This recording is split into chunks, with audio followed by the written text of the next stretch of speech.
Good morning, everyone. This is our last day of reasoning, and with this theme. Next week, we are going to move on to a new topic. Um, yep.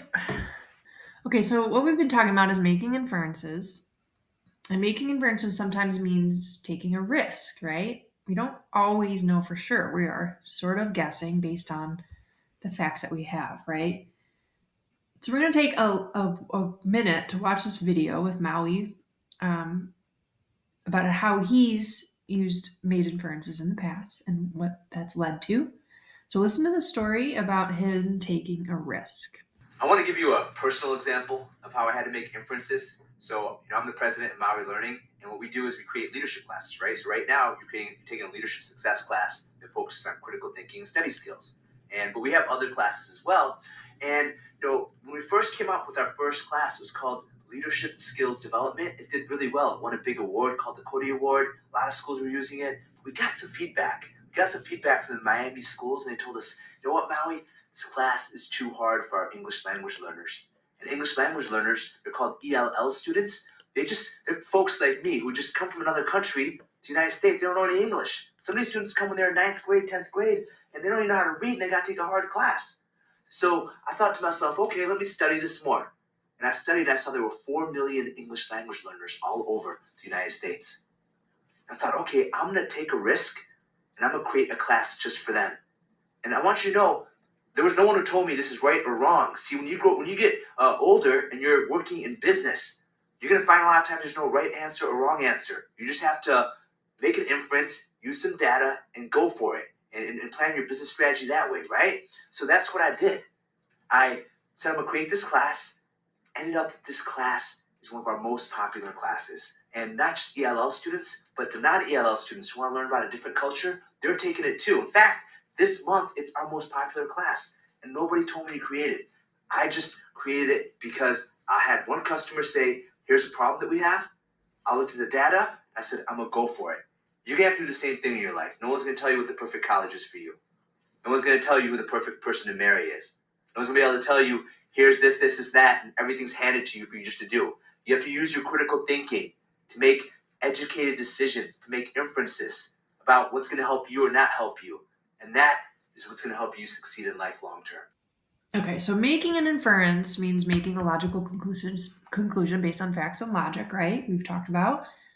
So you'll be required again to make inferences in your classes and your jobs. And making inferences often means going out on a limb and maybe creating something new. Okay.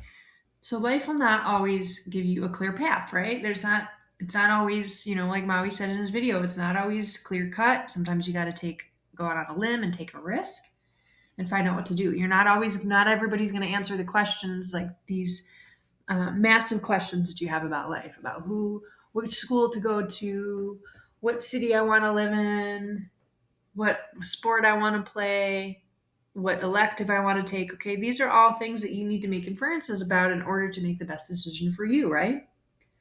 And so then critical thinking gives you the power to see the facts and make smart inferences about what to do. Okay, so what I want you to do is looking at this scenario on the screen.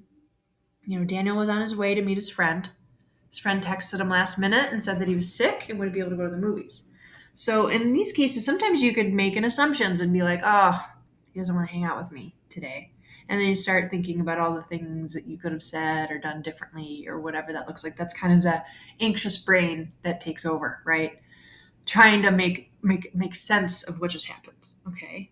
But based on what you see in this paragraph, I want you to go through these questions in your journal.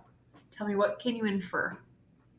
Okay, what can you infer, and what, like, you could make the difference between assumptions and inferences, right? Or the factual evidence that we have. Okay, so what can we infer from this? When it says how is Daniel feeling, right? That's something that there's nothing that we can infer from this paragraph. Okay, you can think about how you would feel in this situation, and that would be more of an assumption because you don't really know Daniel, right? It's just this dude on a screen, right? But I just want you to go through these questions and see what you can infer. Okay.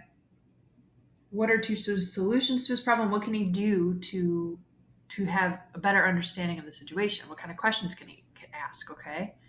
So take the time to write in your journals. Think about this example. I would, if for the teacher, pause this on video so your students can see the example and the questions. And yeah, just what do you think about these questions? And what can you infer from this problem? Okay. Just take a minute, write about it. We'll see you next time, guys. Have a good day.